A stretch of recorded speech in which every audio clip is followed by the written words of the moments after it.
বিগত কিছুদিন ধরে অনেক আর্মিরাই সোশ্যাল মিডিয়ায় জেহবার বিকে নিয়ে নানান ধরনের নেগেটিভ পোস্ট করতেছো। তো প্লিজ তাদেরকে বলতেছি, দয়া করে এসব বিক্রি বন্ধ করো।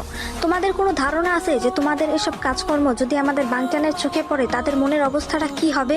টুইটারেও দেখলাম অনেক আর্মিরা এই ধরনের নেগেটিভ পোস্ট করতেছে। তো তোমাদের কোনো ধারণা আছে যে তোমাদের এইসব পোস্টগুলো তাদের ক্যারিয়ারে ঠিক কতটা বাজে প্রভাব ফেলতেছে?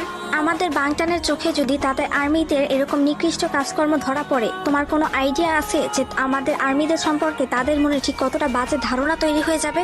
অনেক সময় লাইভে ট্রান্সলেশন ভুল আসতেই পারে, তার মানে এইটা না ওই একটা ট্রান্সলেশনের উপর ভিত্তি করে তুমি তোমার আইডলকে অবিশ্বাস করবে। তাই তুমি বাংটান ওয়ার্ল্ডের সদস্য, সর্বপ্রথম তোমার দায়িত্ব হওয়া উচিত তোমার বাংটানকে বিশ্বাস করা। তার থেকেও বড় কথা, তুমি একজন আর্মি, তোমার কাছে সব থেকে বেশি গুরুত্বপূর্ণ তোমার বাংটান হওয়া উচিত, তার প্রফেশনাল লাইফ হওয়া উচিত, তার পার্সোনাল লাইফ না। তুমি ধারণা করতে পারতেছো যে তোমার এইসব নেগেটিভ পোস্টগুলো যখন আমাদের বাংটানরা দেখবে তখন তারা ঠিক